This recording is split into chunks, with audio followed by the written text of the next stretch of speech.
Bam, bam, bam. What is up? And welcome back to Nando Talk. It still feels weird to say this is the Miami Dolphins offseason. It still feels weird to say that we are here at the end or at the beginning. Really just depends on how you look at it. Yes, 2022, 2023 has ended for the Miami Dolphins, but it is time to start talking about 2023, 2024 season for our Fins. Granted, the regular NFL season hasn't ended yet, and we can cover that. And I'll probably will be talking about that and doing some game previews. But for those of us tuning in today, for now, I will be talking about the Miami Dolphins McDaniel Chris Grier press conference where they gave some pretty interesting quotes and tidbits. I'm not going to pull up the actual video itself. I do have some of the quotes here, some talk, some statistics. So we'll flash through it, whether it's Christian Wilkins, whether how big of a priority that is. The Mike Gesicki quote, which is pretty telling that he's going to be walking as a free agent. Some Tua news, some look at this offense, and then just some general speculation into this Dolphins team. You know, it is Talk It Out Tuesday, so I'll probably talk for the first 10, 15 minutes and then drop the link, allow some people to come up if they'd like. If not, I'll continue talking and rambling because I can talk it out plenty of well all on my own. I'm just like that. I can just talk forever and ever. So without further ado, despite my terrible hair of a day, we will start not in any particular order as we start ramping it up. I will save the Tua news for a little bit more of the middle to allow a little bit more people to come in. So first, I'm going to start with Christian Wilkins. I think it is a big priority to bring back Christian Wilkins. Grier and McDaniel said as much, talking about his phenomenal season. And if you look at it, 98 total tackles, 5 pass breakups, 3.5 sacks, a forced fumble, 1 fumble recovery, and an interception over 17 starts. Christian Wilkins played like 83% of the defensive snaps as well. My guy was absolutely tearing it up left and right. I used to call him the soul of this defense. He has literally become the heartbeat, the everlasting presence, everything. This is a game-shifting, game-changing man. What is up, boss man Cap for life? Just talking a little bit about what happened in the press conference and just some pretty quick points. Christian Wilkins, that's how I'm choosing to warm up right now because how can I talk poorly about this man? This is a man who, coming out of Clemson, has put his heart and soul into this Miami Dolphins team, this defense, completely making it his own identity. It's morphin time. Every time I think of 94, I am thinking of this dominating presence, one of the best interior defensive linemen we have seen over the last decade. Actually, his 98 tackles was a record breaker for an interior defensive lineman. Christian Wilkins, clap it up for the man. That is what we like to see. Okay. But further on into this press conference, and we'll start spicing it up a little bit more. Okay. Let's talk Tua. I would say with Tua, he is our starting quarterback. I mean, I don't know how we can say it more clearly. That's exactly what Chris Grier said. We've been that way. We've been that way through this season and what he's done with Mike and Tua, Darrell Bevell, Chandler Henley, the coaching staff have all done. They've all worked tremendously hard, all of them together. Now, I know a lot can change, and it is still only January 17th. The season is very far away. A lot can happen between now and then. But for all intents and purposes, Chris Grier and Mike McDaniel are trying to put away and hush this noise that we are going to be making any big moves at quarterback. Now, I do think we can still bring it back up. I do still think a guy like Gardner Minshew or another younger, backup with upside could be brought in to make some little QB competition. I could also see a solid veteran coming in to be a filler in case anything happens. It doesn't look like we're going to make a big swing for a crazy quarterback change. Granted, there's not a lot of options as well, but I do have to commend and tip my hat to Grier and McDaniel for trying to nip this in the bud. No matter where you lie on the Tua situation, they are trying to focus on other things in this offseason. And I agree. And it's why I don't really want to talk a lot of Tua talk throughout this year. I actually am hiding my jerseys by accident, but sometimes you just get a Tua jersey back there and people just start to freak out on you, man. So I am kind of happy with the quote with saying that I would say with Tua is our starting quarterback. I mean, I don't know how I could say it more clearly. Grier's putting his foot down. He's letting them know this offseason is going to be a different tone. He's going to nip away this trade talk, this move talk that we saw last year with Watson and Lamar and Rodgers and all this other noise that we're going to for sure be hearing with Tom Brady and Rodgers probably once again, and maybe Derek Carr and this, that, yada, yada. Who knows? I don't believe that Grier is going to be making those actual moves. So I think that we are going to be staying most likely with Tua Tagovailoa as our starting quarterback. And then probably some healthy competition, whether it's through the draft, whether it's through free agency. Grier seems to be putting his foot down. And whether you like it or not, there are other things on this roster to worry about. Like we said with Christian Wilkins, please pay this man. Like I need to see this man be a Dolphin for a very, very freaking long time. He deserves it. He has grinded here. He has made his presence known on every single game this season. That defensive game where he had, 12 freaking tackles was absolute masterclass. And I need to see Christian Wilkins here for a very long time. Okay, that didn't come out well in my camera shot. Ta-ching. But whether you think that we're going to stay with Chris Grier or not, I mean, first of all, obviously, if we're talking, before we dissect further this press conference, we know that coaches talk coach speak. We know that GMs and coaches, we can't always take their words for face value. We know that they have to speak a certain way to follow certain rules and to avoid stepping on any toes, and that's fine. But for the most part, I will at least try to understand what they're saying. I will at least try to, maybe not necessarily take their words for face value, but I will take their words to hold some weight and then try to interpret them to the best of our abilities, Now, whether Grier will stay or not is a big question, because if he's not staying, who cares about this press conference, really? I do think from the looks of it, though, the fact that McDaniel and Grier were there side by side, it was to show that, hey, these two gentlemen are the guys who are going to be leading this team. Let's end that in the bud as well, because there doesn't really seem to be clear replacements for either one anyways, especially with Jim Harbaugh staying at Michigan. So it's going to be interesting. Oh, what is up, Boss Man Level 2 Noob? You and Cap for life, blessing me with the presence. That's always nice. The offseason agenda is our future QB1 Gardner Minshew. Let's go denim cowboy, baby.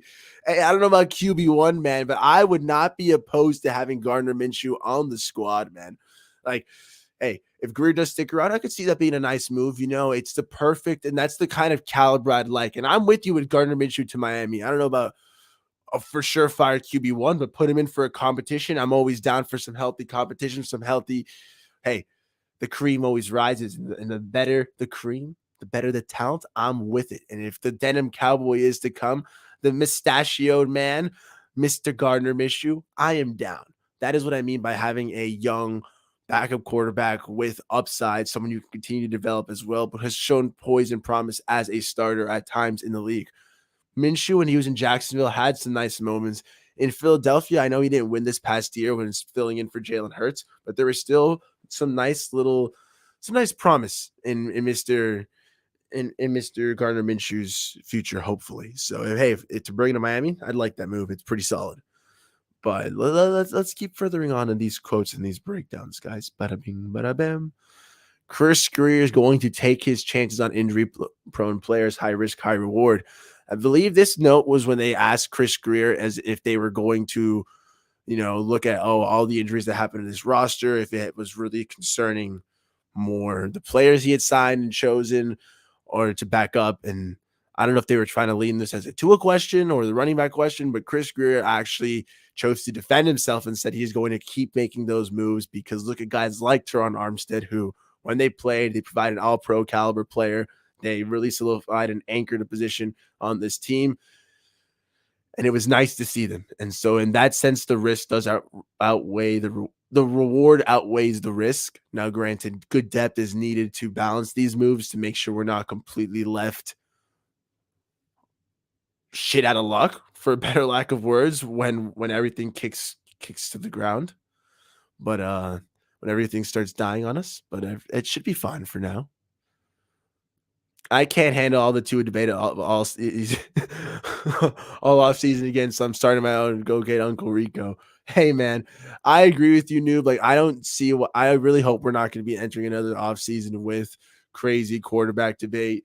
simply because I think that there are other positions on this team that we need to fix. Running back, secondary help, particularly cornerback, still fixing right tackle, and our offensive line a tad. I mean, we went from 32nd to 22nd, but we're still bottom half of the NFL. Like, we went from 30th ranked rushing offense to 25th ranked rushing offense. Like, I think that we definitely need to make some moves still, and I don't want to sit around here just talking about QB.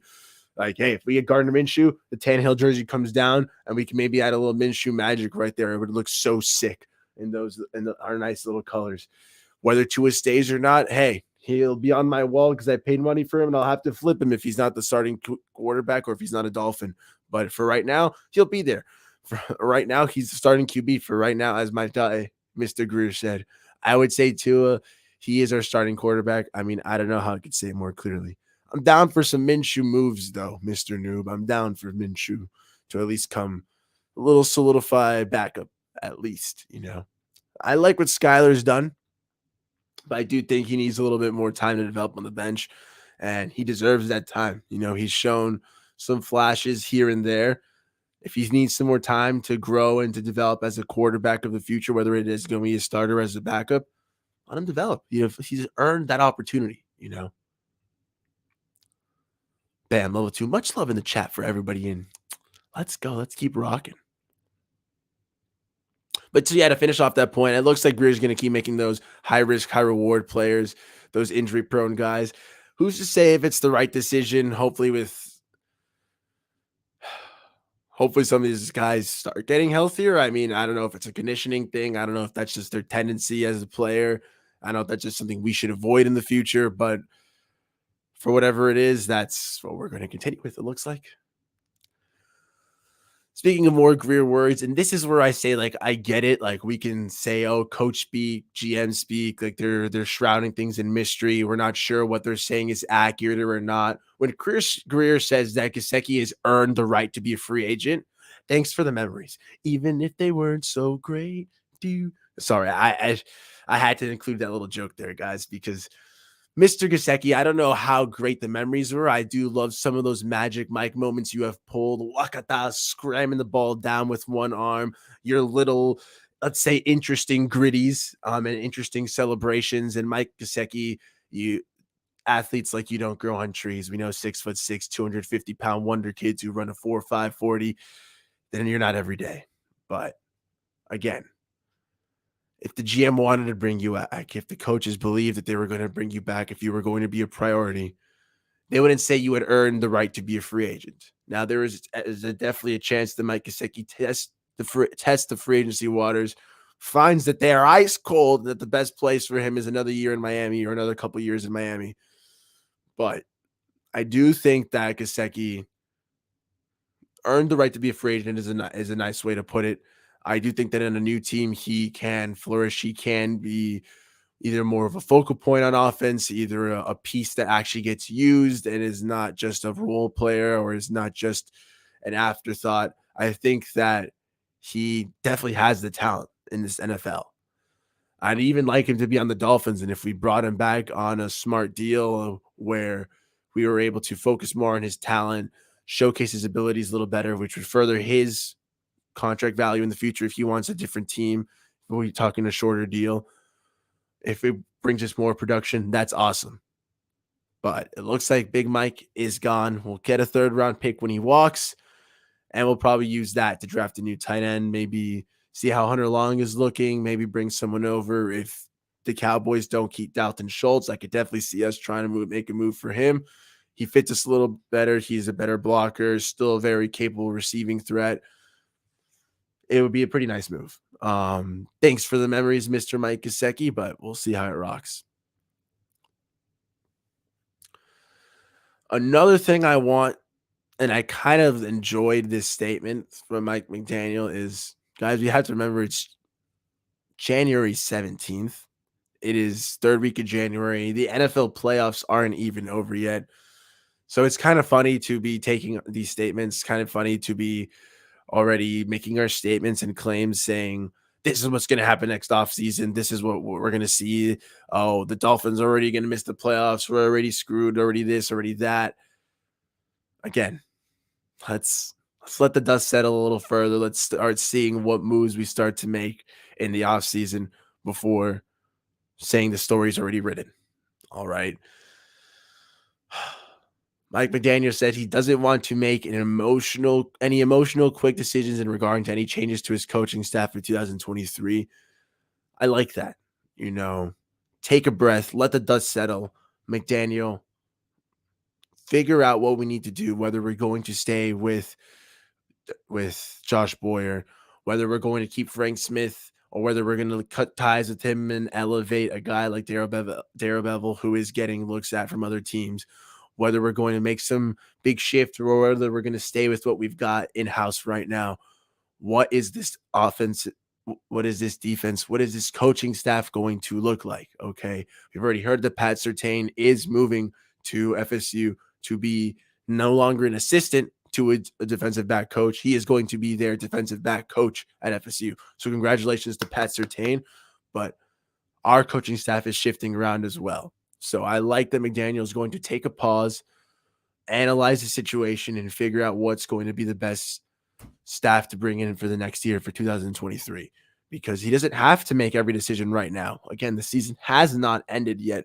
We are still, again, I don't want to get complacent and sit on our back and say, job's done. We're good to go. Let's rock it at the same house. Don't rock the boat at all. No, I'm not saying that. But if we need to switch it up, switch it up. I'm just saying there's no need to do it right now. Okay. I think that is going to go to the same as, again, for players. I do believe there are going to be player switch ups. Chris Grier and McDaniel both were trying to say that we're not going to rock the boat again as well when it comes to team personnel and when it comes to players. But I've got to believe that they're going to sit back, analyze it, take it at the same breath as they are for this coaching staff, and look for the better way. And I understand wanting to run it back. I understand the fear of it but I understand the temptation.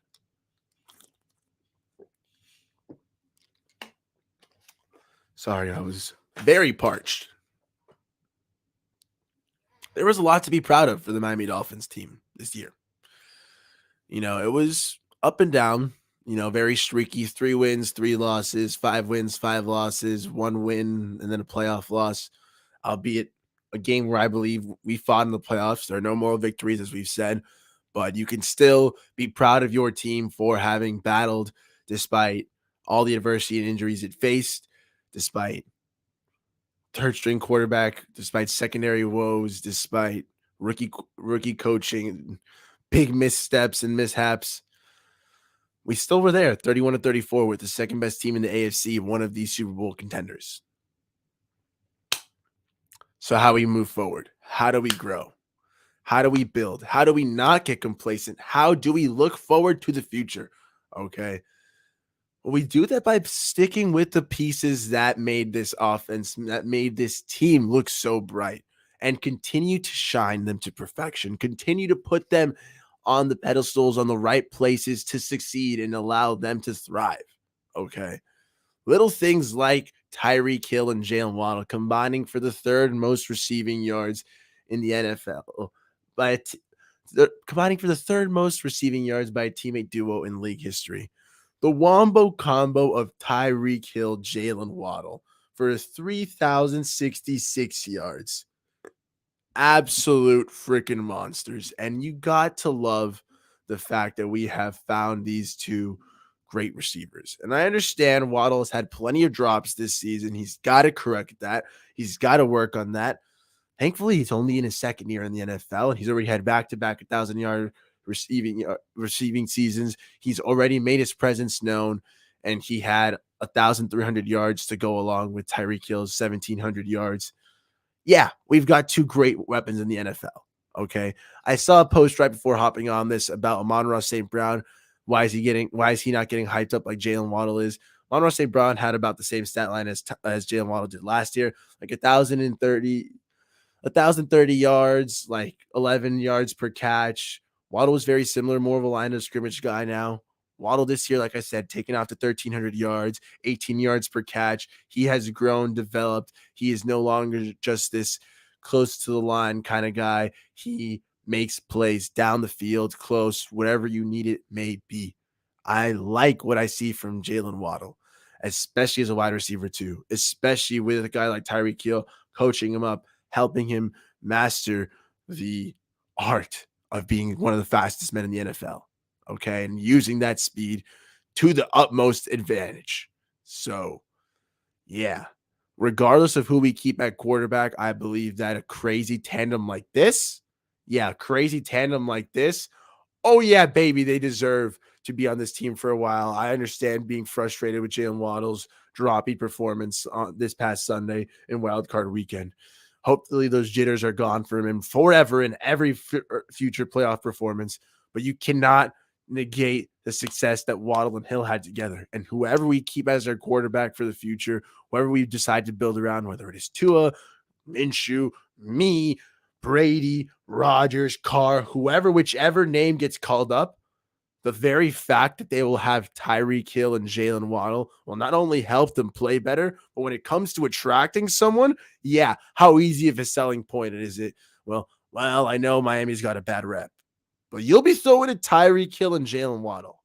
Oh, yes, every quarterback in the NFL goes, yes, please. So whether you believe it's going to be Tua and you think that helps him grow, whether that's Tua or Skyler, QB's in-house, keeping Tyreek and Waddle will help our quarterbacks look better and be better. When it comes to bringing in a new QB, yeah, having guys like Waddle and Tyreek will entice them as well. So no, I'm not breaking up one of the greatest wombo combo wide receiver teammate duos in league history. It makes absolutely no sense. Despite the value it can bring, I'm good with it right now. Okay. Because we also finished with the fourth best passing offense in the NFL with an average of 265.4 passing yards per game, guys. This is one of the first times we finished the top 10 offense in the NFL since like the Marino era, since like 1995. It is absolutely ridiculous.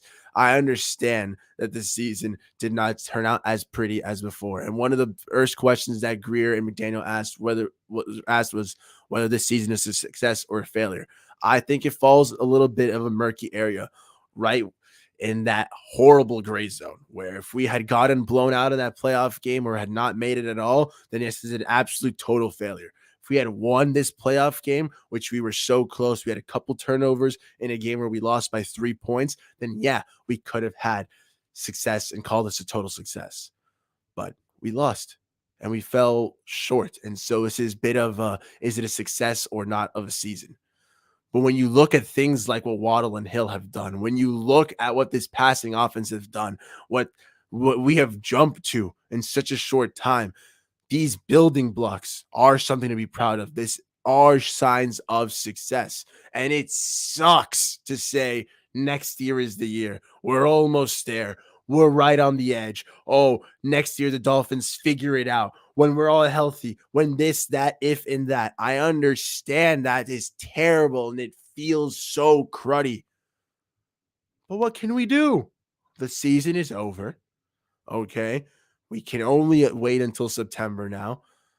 And we can sit and pick apart and think and wonder and cry about every single negative thing. And if that is what you want to do, you have every right to do so as a fan.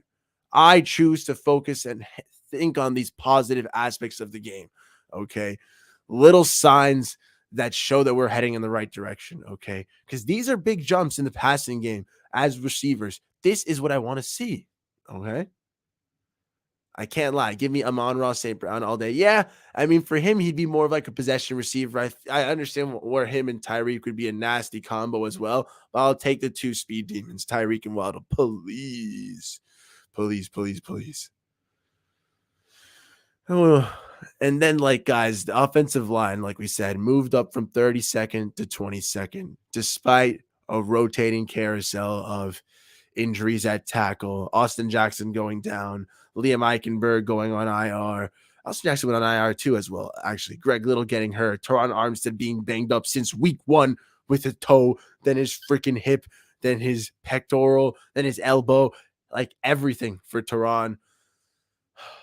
The only mainstays we had on the offensive line all year were Connor Williams at center, who was learning a new position, and Robert Hunt, who pretty nice solid year again from Robert Hunt, man. There we go. And still we improved 10 spots. And still I don't think it was enough, because think about it, all the hits our quarterbacks took, and it's almost like we would block, and then let a massive bone crunching hit. I'm not just talking about Tua, who, yes, he's got to, I don't know if he's got to beef up. I don't know what they said he's learning how to fall, whatever it may be. But I still got faith that Tua could turn it around. Maybe if we get a better offensive line, though, because this is the same offensive line that allowed Teddy and Skylar Thompson to get injured. Okay. Like, I don't know if they just allow massive light up hits or what it is, like, but they got to look into that. If we can continue improving this offensive line. In the offseason, I had said I wanted us to get to 16. So we fell a tad short, but I believe if we had been fully healthy, or if we have a little bit better depth, we'll be right there. We're this close. Okay. I'm not mad at Teron Armstead, especially after hearing that he forewent. Yeah. Offseason. He went that week 1, he got hurt. He could have had season ending injury, and he had a season ending surgery and he chose not to. He battled through it. You love to see that. Okay. The run game from 30th to 25th. Again, not the total jump I wanted. I was pretty foolish. I'm bad at math, guys, so I had projected a lot of things. Like, I'll tip my cap and say I predicted Tyreek Hill and Jalen Waddle to be the best wide receiver duo, and they're one of the top wombo combos, as we clearly saw. I also said we were going to have like a top 10 rushing or top 5 rushing offense, which nowhere near we had that. We jumped 5 spots. We went from 30th to 25th. That's cool. I think it's clear to see that we need some more running back help. This morning on Clock Blockers with Stephen D. Shout out my guy. If you ever not seen Miami Sports Music, pretty weird. If you haven't, if you're watching me, you've probably seen them, but I digress. In the morning, we were talking about, hey, maybe some more running backs coming. Josh Jacobs, Derrick Henry would be some nice veterans available. You know, that'd be pretty cool to see. I was teasing him about them being Bama guys, ha ha ha. But they are solid veterans. Derrick Henry's had a lot of carries. I'm not sure. I mean, I obviously know his talent level and what he would bring to the table. He does scare me a little bit, because it would be the most Dolphins luck of all time that we get Derrick Henry, and that's when he completely breaks down. As we know, running backs have an interesting shelf life, not always lasting that long. There is a kind of a magic number with carries that once they cross it, and each running back is a little different, but once they cross their expiration date, it hits them pretty fast. It really does suck for running backs. There are those few, the proud, like Frank Gore, who lasts forever, but not all. A bit of a younger guy like Josh Jacobs, who's going for his 2nd contract, not his 3rd contract like Derrick Henry, would be pretty cool. But I do think that Tony Pollard, if he's going up for free agency, that could be a beautiful move. A running back who, because he had Ezekiel Elliott ahead of him, he didn't have to have this crazy amount of work. He was able to stay fresh while still displaying his explosiveness, while still showing that crazy speed, that decisive running, pretty decent pass blocking as well. I think Pollard could be a nice veteran move. That could be a pretty cool one. I don't think that the Cowboys will do a franchise tag on a running back. If they do a tag, it'll probably be on Dalton Schultz, keep their tight end.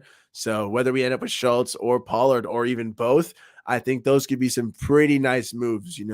Maybe a little Cedric Wilson can tell his former teammates, hey, come on over. The water in Miami is beautiful. Bada bing, bada bang. Boss man Adam, thank you for tuning in. Fins up, bro.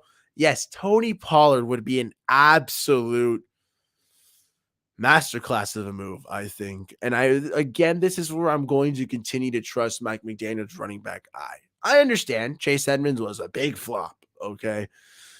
He did not pan out for us at all. Raheem Mostert, though, and especially Jeff Wilson when we traded for him, they filled in very nice, though. Raheem was a big shame to lose him this past game in Buffalo. He broke his finger, had finger surgery, thumb to be exact, and wasn't able to make it in time for the game. His presence was definitely missed, as we were only able to get about 40 rushing yards, not nearly enough as we wanted, but hey, still a pretty nice time. I'm hopeful, though, that maybe we keep maybe a Mostert or a Jeff Wilson and still add a veteran or a guy through the draft. Jeff Wilson, like I said, when we traded for him, very nice addition, hit the ground running. He was averaging 5 yards a carry out in San Francisco, and here he was still very efficient, running very well. Plug and play because he knew the McDaniel system. Whether we keep Mostert or Wilson, it'd be nice to have them for the familiarity of the scheme, and then add a guy through the draft or through free agency like Pollard would be beautiful. Through the draft, probably a second or third round kind of guy. We don't have a first round pick, but it'll probably be a day 3 guy because I don't really see us investing too big on a running back, unfortunately, unless McDaniel's found someone that just immediately catches his eye. And like I said, I do still trust that running back eye of Mike McDaniel. So those could be some cool moves out there. As for corner, they did say they have to further evaluate Byron Jones' health. He wasn't able to suit up because of ailments, blah, blah, blah. That is one of the quotes that I won't really trust. We'll probably move on from Byron Jones. He's got a big contract as well. If we do, we'll probably make a corner move to fill in unless Sam Madison is very confident in the return of Trill Williams, Nick Needham. If he's excited for a year 2 bump up from Cater Kahu, if he thinks that Xavier Howard can round back up to form, because I think X should stay on the team, maybe in a not so much of a star, cornerback 1, cover killer capacity. Maybe not necessarily, but I do think Xavier Howard still has some nice value.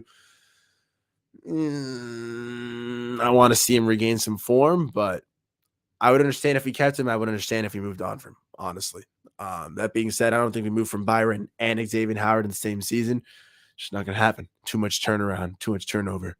So keep Xavier, see how we feel about the young corners. If not, make a move for someone fresh, someone new. Yeah, can't afford Henry. Mileage be damned. He's still getting a bag. Jacobs are not sold on. Pollard, meh. I don't know who, but we need a real one. Exactly. That's the only thing that concerns me about Tony Pollard. There has been no proof or evidence that he can assuredly be a number 1 bell cow back. Jacobs recently has, so I'd give him the benefit of the doubt of being able to do it in Mike McDaniel's system. Henry, you're right. He'll probably still get a big bag. He is still King Henry. He still warrants heavy consideration for mucho money. Pollard, I agree, though. I'm not sure if he could be a true 1, which is why I also don't know how I feel about a 3rd or 4th round running back. Not necessarily a lot of those guys can be true workhorses. So maybe investing a 2nd rounder could be interesting. It is a late 2nd rounder, though, so we'll have to see where that really shakes out and plays out. I need us to have a real running back, though. It would be absolutely magical to be able to see this team have a tried and true runner able to dominate on the field, carry the load off this offense, and give us some true balance. Allow the defense to rest, because at times I don't know if the secondary and this defensive line was that bad, or if it really was just the fact that they're just getting tired. We just weren't able to stay on the field. We were turning over the ball, giving them bad field position. It just sucked. They would bend, not break. I hope the defense can improve. Ooh, Kenny Moore from the Colts could be had in Saucing. He's fairly cheap. I like that. He's a very feisty corner, good tackler as well. I like a Kenny Moore. That could be a nice one. Noob. I like that.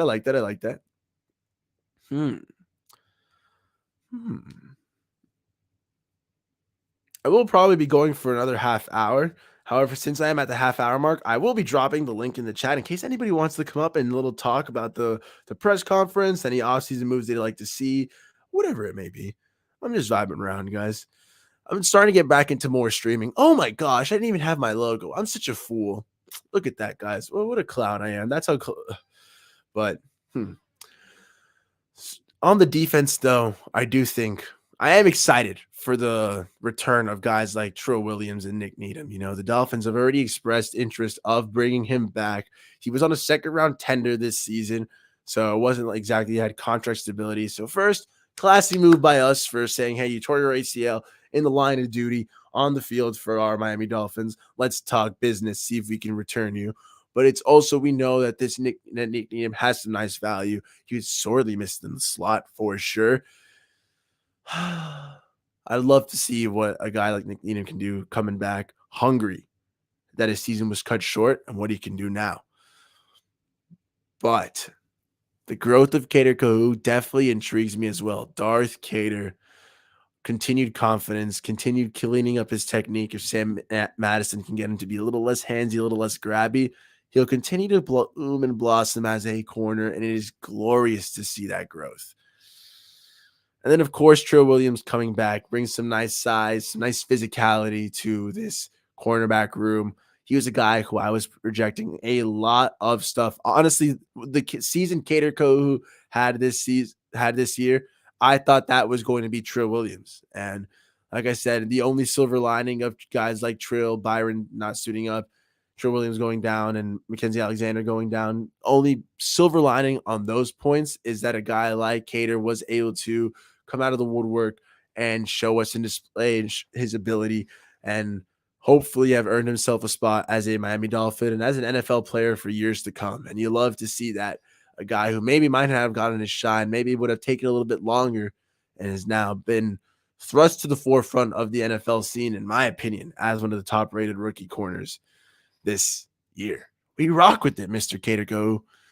The greatest Texas A&M Commerce player of all time. No question. No question.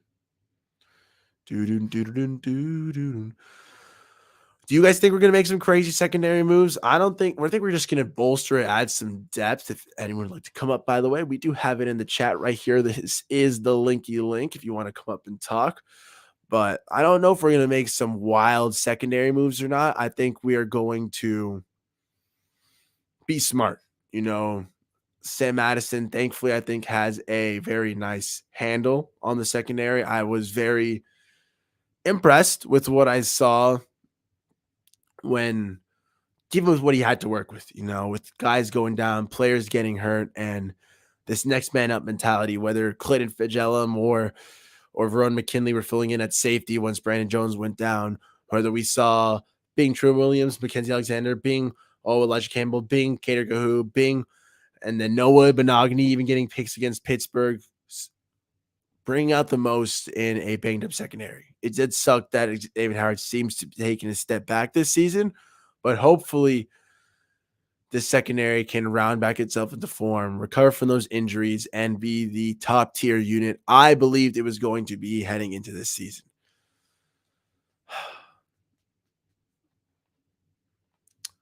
I'll save linebacking for last because what? Linebackers, guys, all we can really say. And I'm not talking about our pass rushers, our hybrid guys like Melvin Ingram. I'm not talking about our pass rusher linebackers like Jalen Phillips, like a Bradley Chubb. I'm talking about the Jerome Bakers, Landon Roberts, Duke Rileys of the world, who are all solid linebackers in their own right. And Jerome Baker definitely gets paid a lot more than a solid linebacker. We need new blood. We need help. We need a tried and true tackler, patrolman of the middle of the field, sideline to sideline. I need a true thumper out there, okay? We believed that was going to be Channing Tindall. We took him with our first pick in the draft this year in the 3rd round.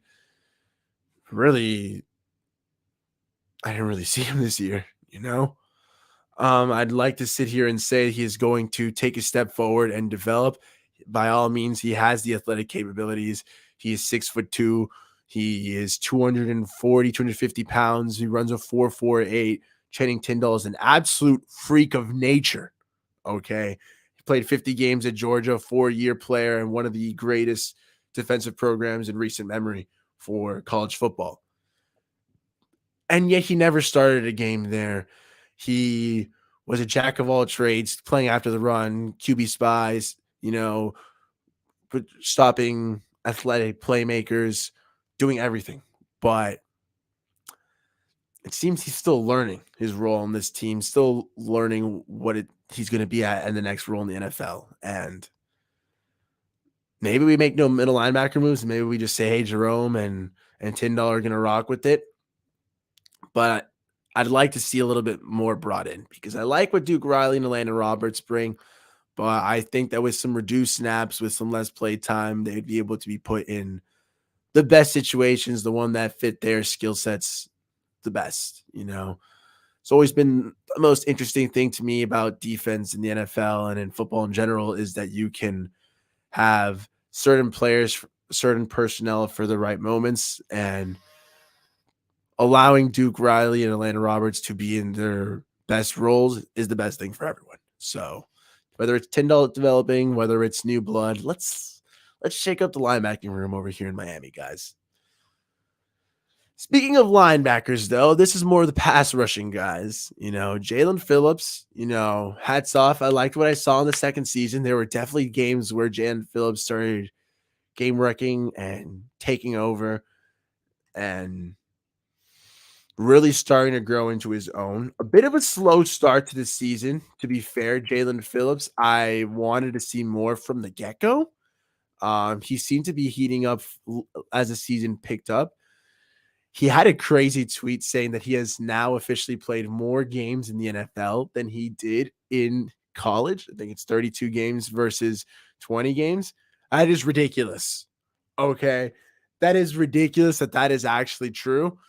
I knew he was raw. I knew he has an athletic monster as well, 6'5", like 240, 250 something pounds. And he has definitely room to grow as a player, definitely grown in his frame. He's only 23 years old. Jesus, I'm 24. He's a year younger than I am. That's so crazy to me. But Jalen Phillips, my God, like he still had a pretty nice year. I'm still very happy with what the man did. I'm trying. He had, what is his exact sacks? Dun, dun, dun, dun. Oh, pish posh. Come on, ESPN. Don't do me like this. I should have pulled this up before. I know. Dun, dun, dun, dun. He had 7 sacks this regular season and half a sack in the postseason. So 7.5 to go along with his 8 sacks from last year. Okay. Jalen Phillips still not the craziest year, but I still like what he has done and how he has grown. Okay. He's still the king of the almost play, of almost getting there. It definitely impacts and causes pressure, but I want to see more. Speaking of almost and wanting to see more, though, I like Bradley Chubb in the acquisition. I like what we've seen. I think it's still a little too early to tell whether the big money or the first rounder was too much or too little or just right, whatever it may be. But Bradley Chubb has had his moments. I think that you measure his value more on what other players have been able to do around him. We were able to get 7 sacks on the Buffalo Bills. That is beautiful to see in the postseason. Bradley Chubb actually was involved in one of those on his own as well. That's awesome. But I want to see more. Okay, we just paid him a lot. Okay, we're going to have Jalen Phillips. We're going to have Bradley Chubb, Melvin Ingram. We're going to have Emmanuel Ogbah as well, who also has his own big contract. We need to see more from this pass rushing unit as a whole. And a lot of that's going to come from Bradley Chubb, hopefully. Emmanuel Ogbah is going to be coming from that injury. Phillips is still growing as a player. Chubb, we are looking to you, and it's one of the reasons we traded for you and brought you for that big money. We ride Skyler, Mr. Flock. I think we will be riding Skyler for next season. I could see a world where he is the competition for 2-0, or we're rocking with a variation of a world where he pulls ahead. I don't know. I'm not a fortune teller. But I liked what I saw from the kid. Do you still have the link up, guys? If anyone wants to hop up and chat a bit, I'm always down to talk. If not, I'll continue speculating and talking about the Miami Dolphins of football. Bada bing, bada bing, bada bing, bada bing.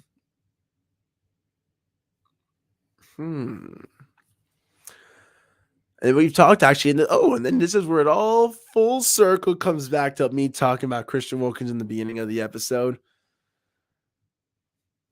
Bring back Christian Wilkins, please. 98 total tackles, 5 pass breakups, 3.5 sacks.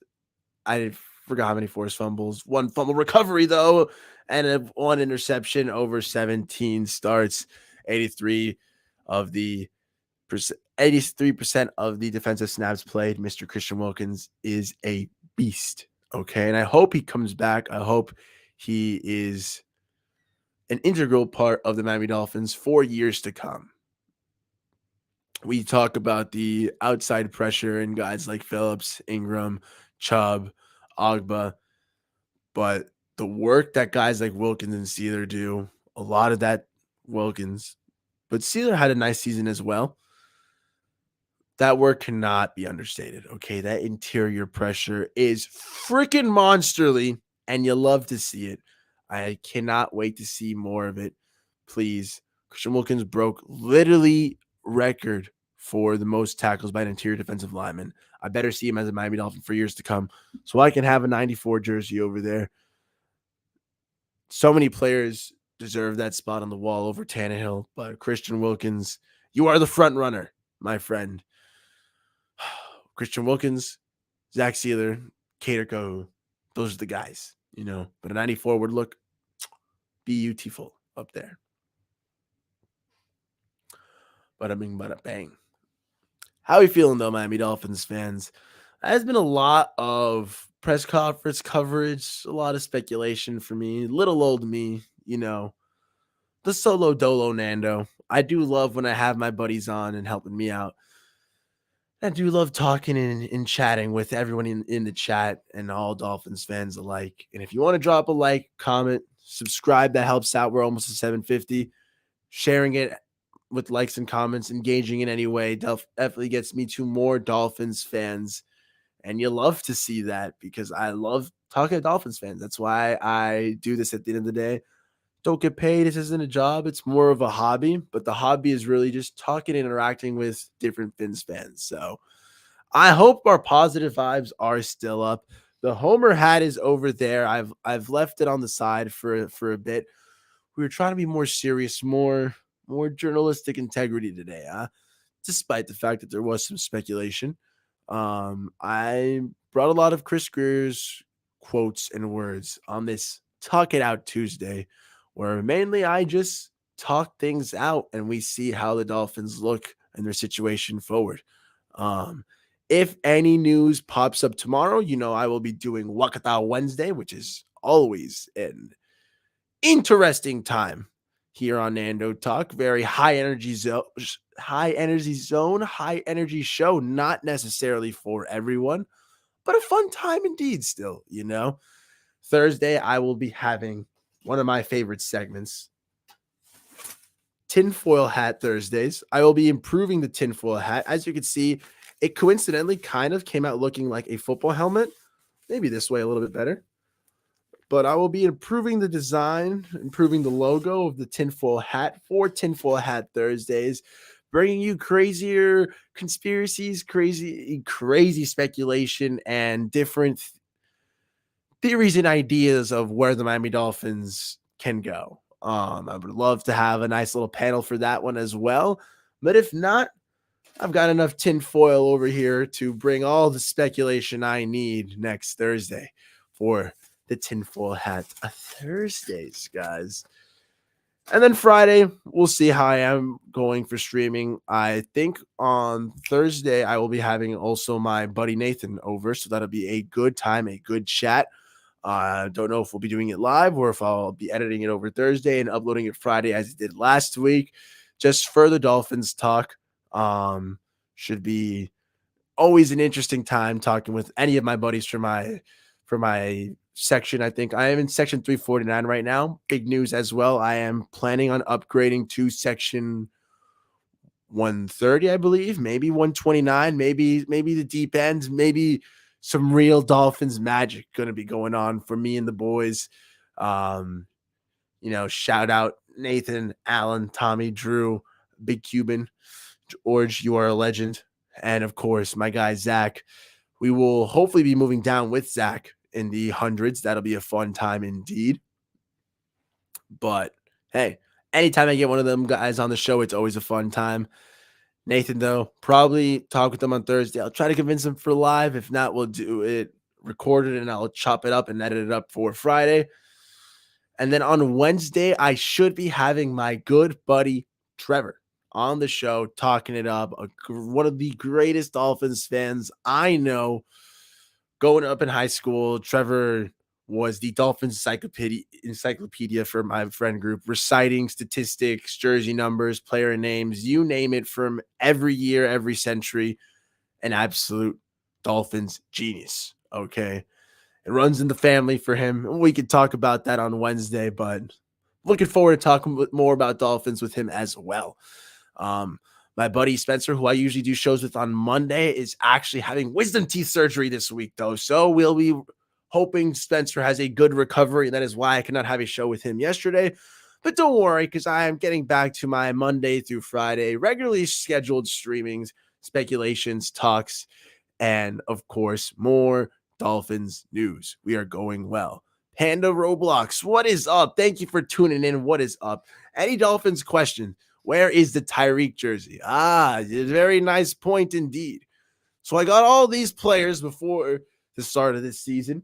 You know, we are still looking for a jersey to replace that Tannehill jersey that is sadly turned around right there. Right now, the standings, I think, is still looking at Christian Wilkins, Zach Sealer, or maybe even Cater Kahu. You know, Brandon Jones was at the top of my list, but Tyreek Hill is a great point. I don't know. I just feel like it's so commonplace just to have a Tyreek jersey. A couple of my buddies already have them. Shout out the homies.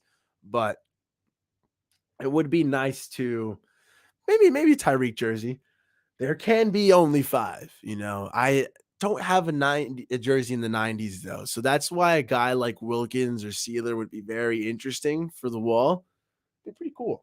Pretty cool indeed. You know, I like X for that reason. You know, he's the first jersey I got since rookie year Tannehill. Pretty nice. I feel like the Dolphins need a quarterback. I do have the Tua jersey there. And for those who are new to the show, I do like Tua. I do think the kid is talented. I don't think the question for Tua is talent. I think it is availability. And so for that reason, Panda Roblox, I agree. I think that the Dolphins should bring a new quarterback in.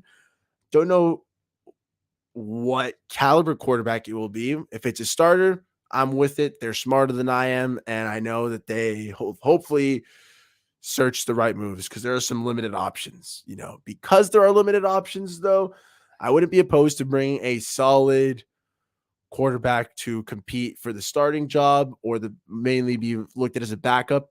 You know, as a backup who can be brought in for healthy competition. A guy like Gardner Minshew, a guy that Teddy Bridgewater was supposed to be, maybe like a Jameis Winston and Andy Dalton kind of guy. Well, Andy Dalton would be more on the side of veterans who can also push for a starting job.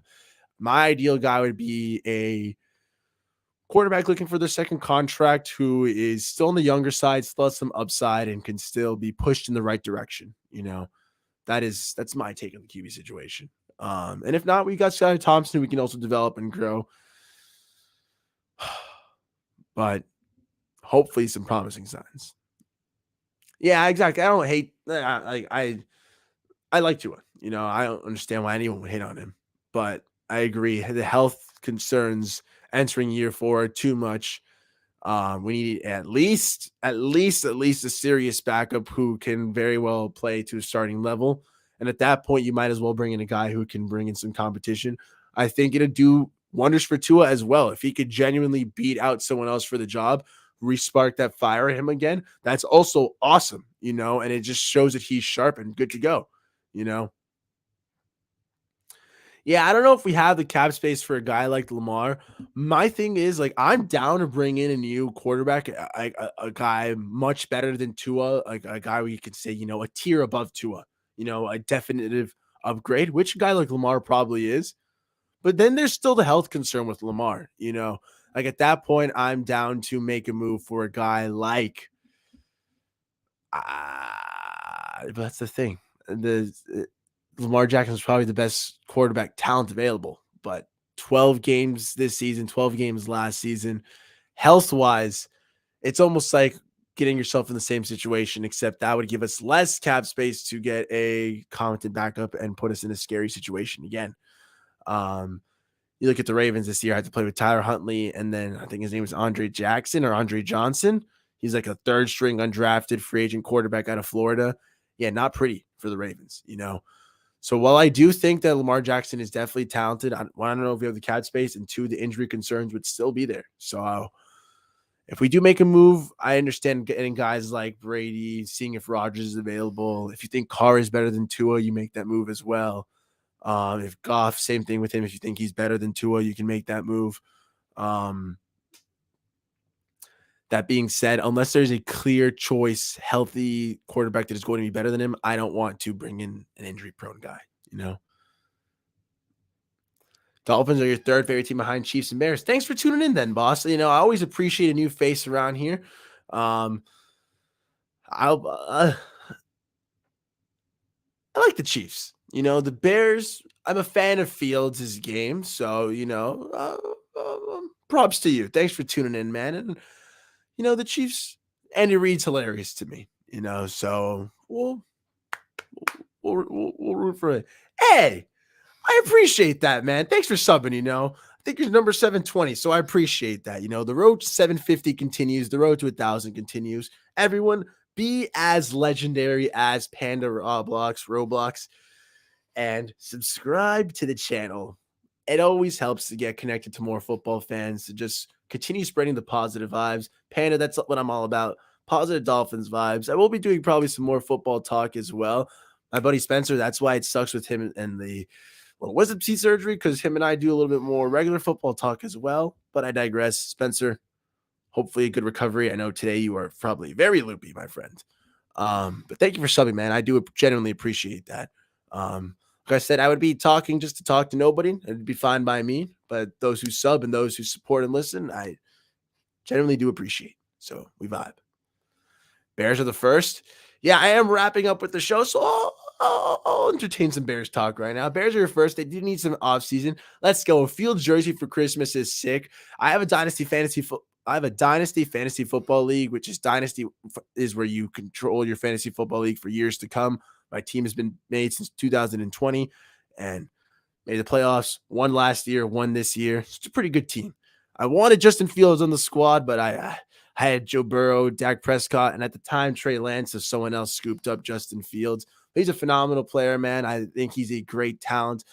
I think that the Bears are probably doing some smoke screen talk with him, saying we're going to evaluate all the positions, and if a quarterback wows us, then we have to do our homework on him or whatever, yada, yada. It's all smoke screen. I do think they're going to try to trade out of the first overall pick, trade back a bit, accumulate some more assets, and address more holes in that team. The Bears, they are looking favorably, man. And to you, Panda, I hope in a couple years we can see a Chicago Bears, Miami Dolphins Super Bowl. That'd be awesome. That'd be awesome. Wow. Wouldn't that be something, huh? I think the Bears are poised to do well, though, in the future, though. So hats off to you guys, though. Honestly, I think Justin Fields is probably the quarterback of the future. And if not, you guys netted the number 1 overall pick. Should be nice. Between Trevor Lawrence and Justin Fields. So the thing is, Trevor Lawrence is already playing in the playoffs. We're already seeing what he does on that big stage. If he had stayed with those 4 interceptions and then completely crumbled, it would have been an easy Fields. I do think that Fields has more talent and the higher ceiling with that dynamic run game and still pretty nice arms, still nice potential in the passing game.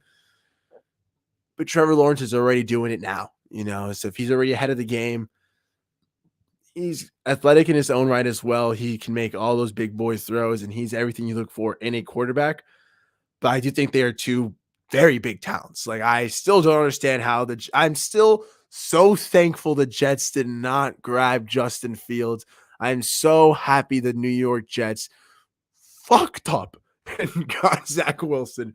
That is hilarious to me and forever will be funny. But I definitely think that Lawrence and Fields are the best 2 QBs in their class. But exactly, Corey. It depends which Lawrence shows up, because T-Law, when he's on the money, we saw like the 4 touchdowns, he's on point. The 4 interceptions, though, very rough, which is why it's hard to say if I would build long-term around Fields because of the health concern of rushing quarterbacks, but I would be too enticed by his athletic ability. I'd go for Fields, man. Yeah, exactly. Fields has more potential. Trevor Lawrence is just growing faster. Trevor Lawrence has been a big name since like he was a sophomore in high school, man. Like he's always been a guy ahead of the curve, you know.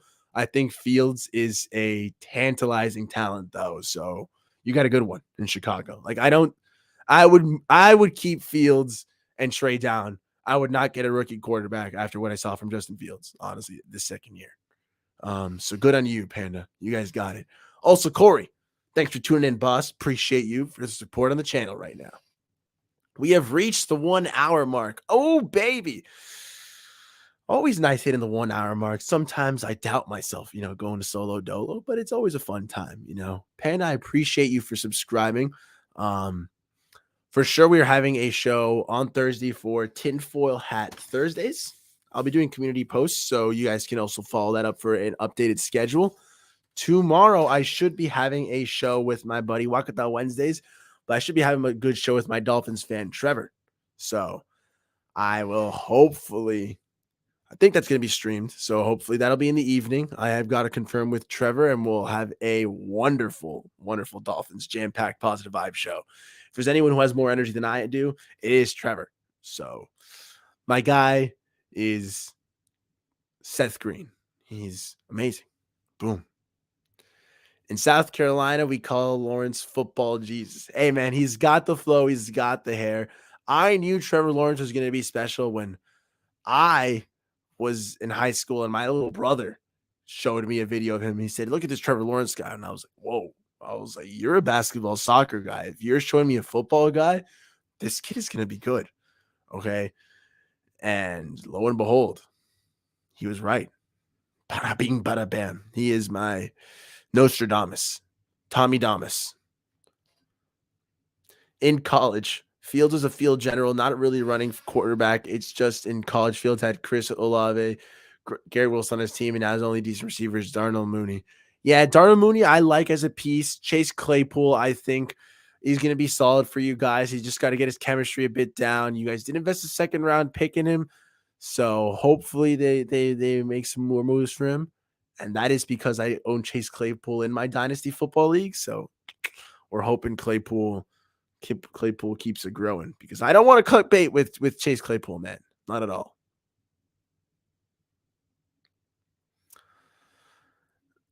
Have you already seen the new Fins 2023-2024 schedule? What do you think? Or is it too early to make any assumptions? Roberto Vidalis, thank you for tuning in. And that's actually a great subject. I'm down to break into that. I have not talked about it. I know the schedule is not finalized, but you mean our opponents, correct? 2020. I was going to make a separate video, but I'm down to do my off-rip estimations off of it right now because I know vaguely who we're going to play, but I've not looked at it so well. So, without further ado, this should be accurate, right? Done, dun, dun, dun, dun, dun, dun, dun. I just want to make sure this is correct. But I'm pulling it up right now. We're going to be talking about the Miami Dolphins' future opponents. Okay, guys.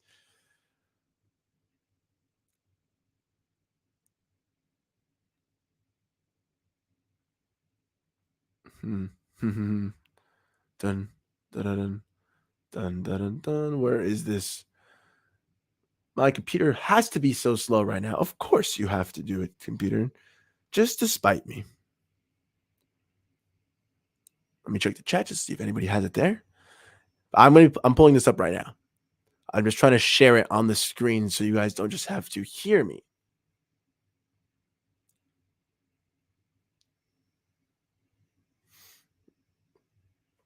All right, all right, all right.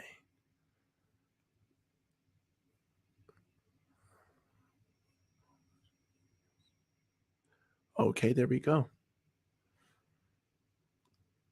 I know this isn't going to be the correct order or anything. We do not have that finalized, but we do. And Roberto, thank you for tuning in, by the way.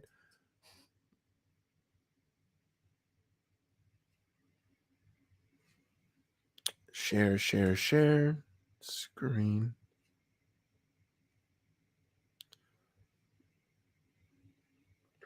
Gus.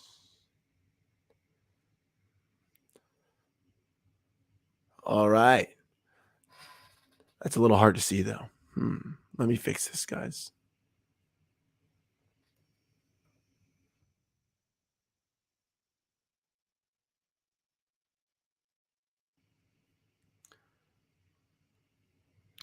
A little better to see? Is this easier to see? Hopefully.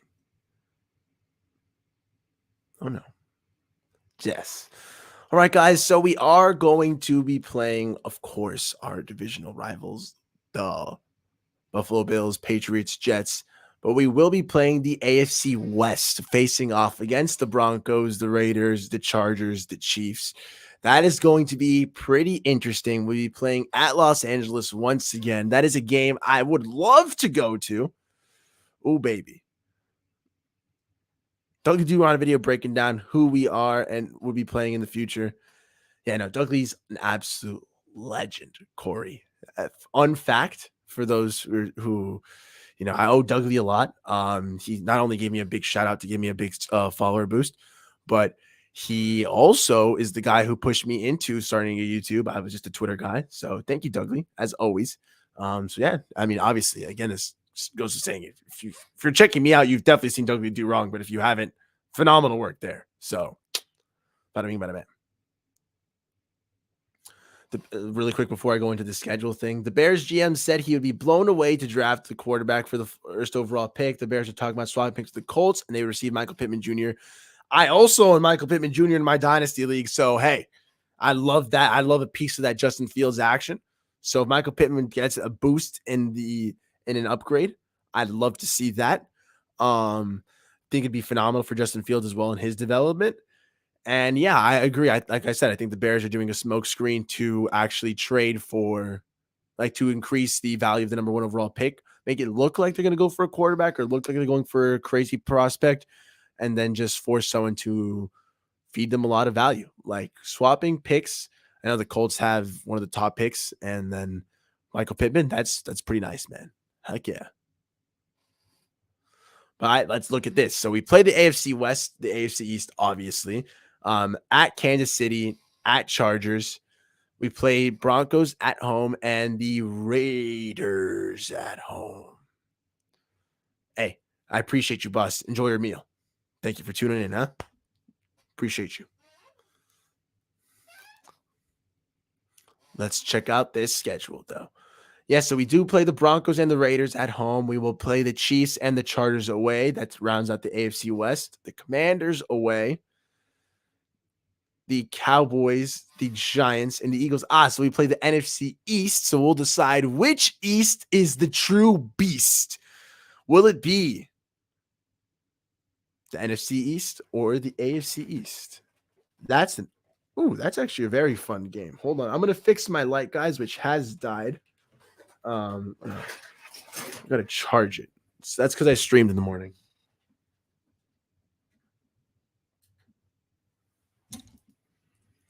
Should give it a little bit more light, but not too much. But all right, guys. So we'll keep breaking it down. And we will also go to Baltimore again and play Baltimore again. Hopefully beat them again. And I think it's the third or fourth. I know it's the third year, maybe the fourth year in a row we play them. I'm getting tired of playing Baltimore. But whether or not they have Lamar, we will beat them. Sorry, we got that on lock. The Tennessee Titans come to Miami. A bit of revenge for us. Or not revenge, but at least to right some wrongs. Having failed in Tennessee, we will get to play them and exercise any little demons. And we will also play the Carolina Panthers at home. So for season ticket holders, we will get to see the Panthers, the Titans, the Giants, the Cowboys, the Raiders, the Broncos, the Jets, the Patriots, and the Bills. We get 9 games at home next year. That's awesome. I'll be very happy to sit hopefully in the 100s for those games. But hey, those are some pretty fun ones. I am a big anti-Russell Wilson guy, so that'll be a fun time to cheer against him live and in person. I think it's a hard schedule. Obviously, with what we have done this year, we are playing a lot of second place teams. We've improved greatly. That being said, I'm still pretty confident that we'll be able to make the playoffs off this team. Again, it's going to be a schedule that gives us a glimpse of what this Dolphins team is made of, how happy, how proud we should be for them, and whether they're playoff contenders or pretenders. Yo, boss man Sean, even though you're a Bills fan, I appreciate you, man. It's been a while since we chatted. I'm going to text you after this show. It's been a minute, man. Prayers up for Damar Hamlin. It was a great game we had, AFC schedule is going to be insane. AFC West, AFC, the NFC East. If you guys haven't checked out Red, White, and Bills, great channel as well. It is Bills fan, but as Bills fans go, Sean's a good one. So check him out there as well. Hey, exactly. We'll always be friends. I appreciate always the chats, guys. It's the off season. I can relax a little now. But off the top of my head, all right, let's actually look at this and say win, loss, win, loss, win, loss. This is obviously not in order. We're gonna beat the Commanders. All right, let's say we lose to the Chiefs, so we're 1-1. I think we will beat the Chargers this time, 2-1. Let's go for a split with the Bills. So for this one, okay, so for 2-1 off of these three, I'll say this is the one at home. All right, we'll win this one. 3-1, 4-1. These are the home games. 5-1, 6-1. Wow, I sound like such a homer. 7-1, such a homer, 8-1, 9-1. We're not losing a home game, man. 10-1.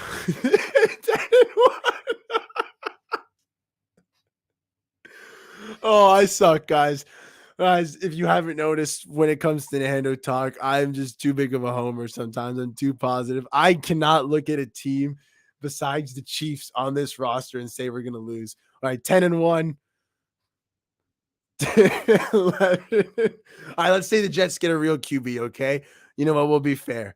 All right, 10-1. We'll say 10-2 at Eagles. 10-3. Okay, we'll lose. 10-4. You see, that's where it starts to get a little bit more realistic. 11-4, 12-4. Let's say the Panthers get some crazy magic. No, I'm going to say 13-4. All right, but I said 13-4. We ended up with the wins. I'll adjust it. Take away 2 wins for being homers to get surprised. No, I'll take away 1 win. We're getting 12-5 next season. That was a hilarious exercise of me just seeing that I'm an absolute homer who is going to predict most of these as wins at home and think we're going to lose away. I am a simpleton. I'm a positive man. But come on. If we're being realistic, guys, we're going to beat the Commanders. Like, I don't care. Like, that's going to happen. Sam Howell is probably going to be one of their is looking to be their starting quarterback. That's hilarious to me. Okay. The Chiefs, as much growth as I want to see, and I think we're going to battle and contend in this game, we will probably lose to the Kansas City Chiefs. We're currently 1-1 to the Chargers in the last couple of years. It's redeemed some honor. It was a close game despite our offense playing the worst game it's played all season to that point, and the Chargers playing a great game, and they only won by 6 points. So come on. There's some faith on that end, huh? Buffalo, I generally do think we're going to split with Buffalo. With the Patriots, I don't think we should have split this year, so I think we'll sweep them next year. And I think, unfortunately, we're going to split with the Jets again next year. They've got some very nice pieces. They are very young, and if they make some quarterback moves, some little changes there, they could be pretty scary. So I think in the AFC East, we will probably go 4-2 next year with splits to Buffalo, splits to the Jets, and 2-0 on the Patriots. A little sweepy action. Lost to the Chiefs, beat the Chargers, beat the Commanders. The Broncos suck. Okay. And I despise Russell Wilson. And if he is a starting quarterback next year, and if he's in my face next year and I'm in the 100s, he will hear me. He will freaking hear me. I have been anti-Russell Wilson since 2015, since I watched him toss an interception to the Patriots and hand a Super Bowl to Tom Brady. Okay. What a freaking loser, carried by his amazing running back in Marshawn Lynch and his generational defense in the Legion of Boom. So, oops. the Raiders are going to be in turmoil, changing on from Derek Carr, figuring out their whole situation. And unless Aaron Rodgers ends up there, I'm not too afraid of this team. We'll see how it rocks. But the Cowboys are a team that could be one of those teams where I said, okay, I had us at 13-4, put us at 12-5, 11-6, because the Cowboys, well, I think we can beat them because we're at home. They are a very good team, very good defense. Dak is, at times, he can be very good, and we just saw what they did to the Buccaneers. It might be a loss, although I want to say it's a win. And the Giants are in the playoffs right now. I'm not the biggest Daniel Jones guy, but Brian Daboll has Dabble, yeah, has done his part, so anytime a guy is coach of the year contention, it's not so easy to write it off as a win. So let me put the Cowboys Giants as a split, hopefully. Hopefully. Would be cool to see Tua play against Jalen Hurts. Roberto, I didn't even think about that. So I am still looking at a game. I have never been to an away Dolphins game. I have gone to Nashville and I saw a Titans-Lions game while I was there, but I've never gone to see the Miami Dolphins on the road. If that game is in, where did this just go? Oh, if that game is in Philadelphia, yes, it's at Philadelphia. I've got a great buddy, Harrison White. Harrison Blanco. I got to use the code name. Sorry for the docs, boss. But lives in Philadelphia. Always said I wanted to visit Philly. Always said I wanted to visit my buddy Harrison. And hey, watching Tua Jalen Hurts live and in person, oh my God, Roberto, that would be an absolute wonderful game to go watch.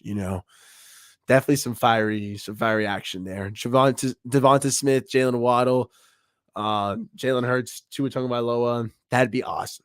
Okay, I'd be down for that. AJ Brown, Tyreek too. We saw they got a little chippy. The Dolphins got a bit chippy during the preseason practice, so I'd like to see that in an actual meaningful game. That might be the away game I have to go to, especially if it's early in the season. I'd love for that to be my first ever away game. If not, I definitely want to go to Buffalo. I do think we're going to split. There's a good team, but so are we. And then in Baltimore, I definitely think we're going to win, guys. If they don't bring Lamar back, they're screwed. If they bring Lamar back, well, we've already shown we can beat him, so why not let it fly? I'm with it. And then Tennessee Titans, I think they're sticking with Tannehill next year, right? If not, Malik Willis, if they were rocking Joshua Dobbs out there in meaningful games, Malik Willis is definitely not that guy, or he needs a lot more time to be seasoned on the bench. Maybe he's a nice cheese that needs to be aged a long time so that it doesn't stink. Okay, or that it stinks and tastes good. I don't know. I'm not a cheese guy. But I think we'll be the Titans, And then the Panthers, they are not a team that particularly scares me unless they end up with a crazy quarterback and like a Bryce Young, CJ Stroud, who just completely 180 flips them and then they figured it all out. But I don't think that's going to be the case. So, oh well. I hope you guys enjoyed that little breakdown. I've got us probably 11-6, 12-5. To be fair, I did have us at 12-5 this season. To be more fair, though, I had us at 7-3 before the bye week, so I was spot on there, and then everything after the bye kind of collapsed on me. So, hey, we'll see. 11-6, 12-5. The Miami Dolphins would be in the playoffs again next year, hopefully with better health, with better momentum, with better clarity, a lot more focused, looking sharp and poised to make some noise in those playoffs. It'd be something to see for sure. And I'm hoping for that. I'm expecting that. Are there any games that interest you guys in particular or to talk about? I think that the Eagles game is probably the best game to travel to. The Bills game, of course, but the city of Buffalo is not exactly the coolest city. No offense, Buffalo people. Philadelphia would be cool to go to. I think if not that, then probably the Chargers game, going to SoFi Stadium, my God, or Arrowhead. Yeah. Okay. I'm going to Lincoln. I'm going to Link. I'm going to the Link. I'm going to Philadelphia Eagles game. And then I'm probably going to go to the Chiefs or the Chargers game for sure.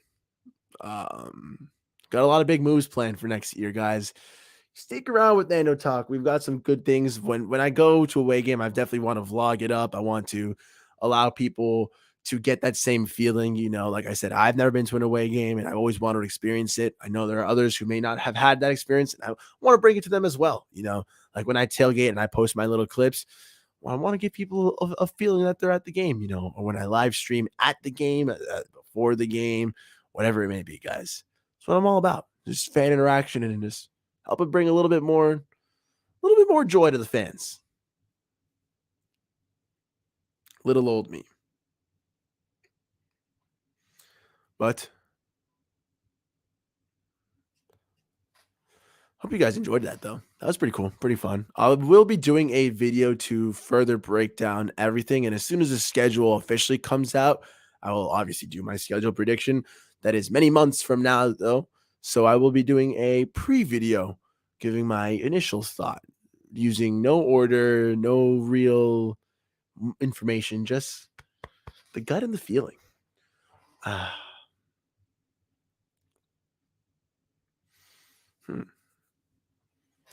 How's everyone doing, though, so far? If you're still here, hopefully you might want to drop a like, a little comment. The Twitter and the YouTube right there.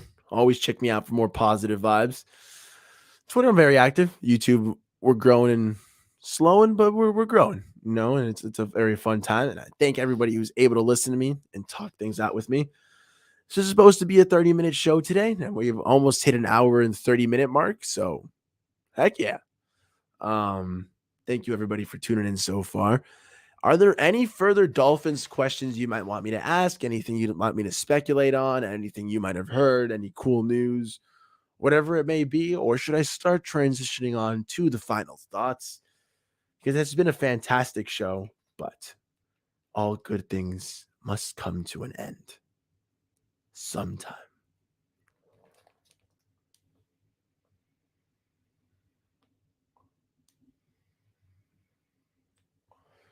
I'm trying to pull up a link, though.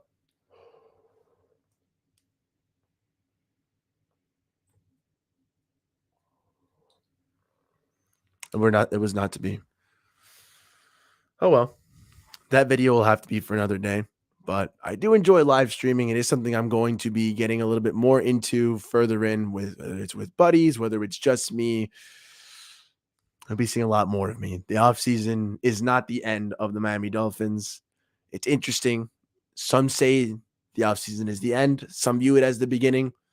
It's really both. It's where it all meets. We're finally able to start bringing in free agents. That'll be cool. When we start finally seeing the real moves this team starts to do, we'll be bringing you more information in the moment and as up to date as I can. I am a one-man army, but it is a fun army to be part of. So I thank you all for being supporters of Nando Talk over here.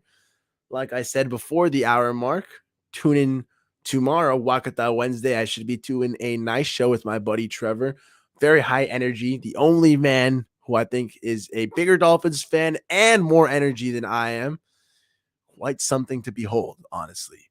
Tomorrow and after that, on Thursday, we will be having Tinfoil Hat Thursdays. Tune in for some great theories, some wild conspiracy ones, and some absolutely zany speculation.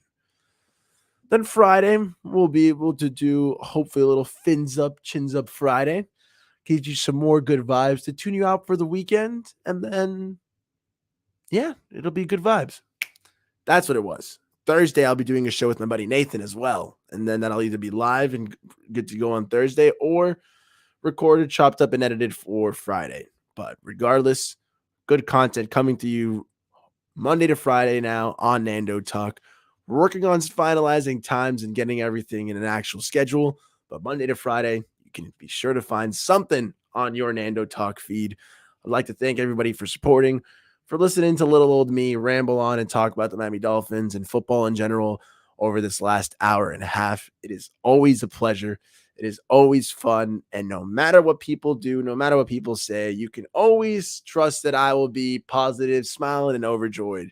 Even when I'm critical, I will try to crack a joke, try to be a little bit positive about it. We don't coach. We don't play. We can only choose how we fan. I assure you that if any of us actually had any control or our knowledge was actually good enough to impact the Dolphins, we would have been hired by the team long ago. Unfortunately, us fans can do nothing but just root for our team and hope things are going to get better and hope they will. I do believe that the Dolphins team is going to continue improving. I do think that while they say they don't want to make crazy moves, it's not to say we're going to be complacent. It's not to say we're going to sit idly by and watch our team just grow stiff over this offseason. We're going to keep the iron hot. We are going to keep banging on moves, and I'm excited to see what the future brings for this Miami Dolphins team. Okay, let's rock with it. Heck yeah, man. And he stays in Michigan again. Yeah, Jim Harbaugh, Dolphin JK, what is up for tuning in, man? Yeah, Jim Harbaugh stays in Michigan. So, like I said, unless there's a bona fide coaching move, I'm not going to move for it. And if Harbaugh's in Michigan, it takes just one name off that list. So, be happy with the moves we're going to make. Be happy with the guys we have on staff. I'm not trying to force happiness down your throat because I understand if you are upset or you want better from this team. You have every right to believe that. What I'm saying is don't let this hang as a dark cloud over you for the next couple months. Dolphins are going to make their moves. They're going to work to get better because that's the only thing we can hope for them to do. You know, if we're sitting in 6-8 months and they've not spent a single dollar, they look like the Oakland Athletics. It's a whole nother story, guys. But Ross, 82 years old, he's going to want a Super Bowl win. Grier, McDaniel, they want their jobs. They want to be known as good. Our players they are hungry for a playoff win. They want to continue to improve as well. Let's see it. I hope we have a successful offseason. We bring you new news as it comes along. Thank you all for tuning in. This has been a wonderful Nando Talk. If you're late to the party, I apologize. It was a fun hour and a half. Scroll back. You'll be able to find some nice talk about all the little quotes that Chris Grier and McDaniel had through their little press conference, whether it was I would say with Tua, he is our starting quarterback. I mean, I don't know how we can say it any more clearly. That's Chris Grier. Follows up with this. We talked a little bit about Christian Wilkins. Chris Grier taking his chance on injury-prone players. Grier saying that Gesicki has earned his right to be a free agent, which is basically saying bye-bye, thank you for the memories, but he is probably going to walk. McDaniel saying he doesn't want any emotional decisions. Which we do enjoy and we do like. He's going to take time and assess it correctly. That is all we can hope from the man, the myth, Mike McDaniel. So all in all, guys, I am not going to sit by and be complacent for what the Dolphins have lined up for this offseason. I'm hoping we make moves. I'm hoping we continue to improve. I want to see a team that next year is ready to at least hit the divisional round of the playoffs and hopefully hit a championship game, be competitive throughout the playoffs. But despite all our injuries, despite all our adversity this season, the Dolphins, I won't say this season is a success. I will not brand the season a failure because we made it to the playoffs. We fought. We hung our heads up high. We did not tuck our tails in and cower. We played hard, okay?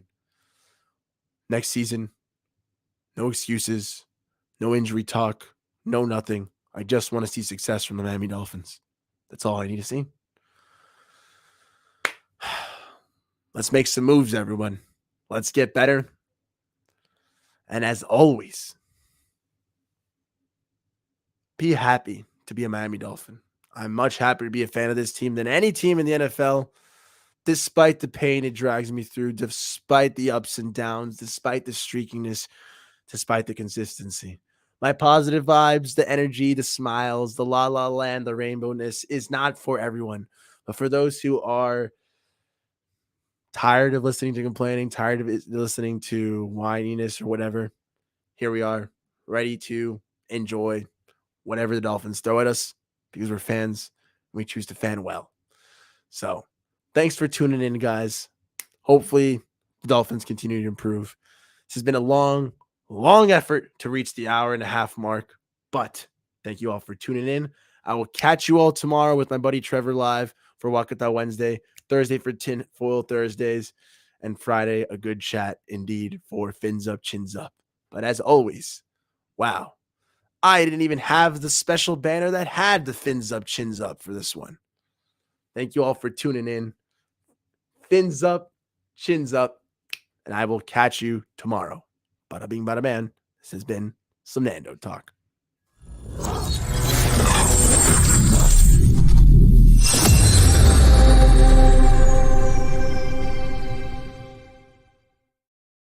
I always forget if I said thank you. Thank you all for tuning in.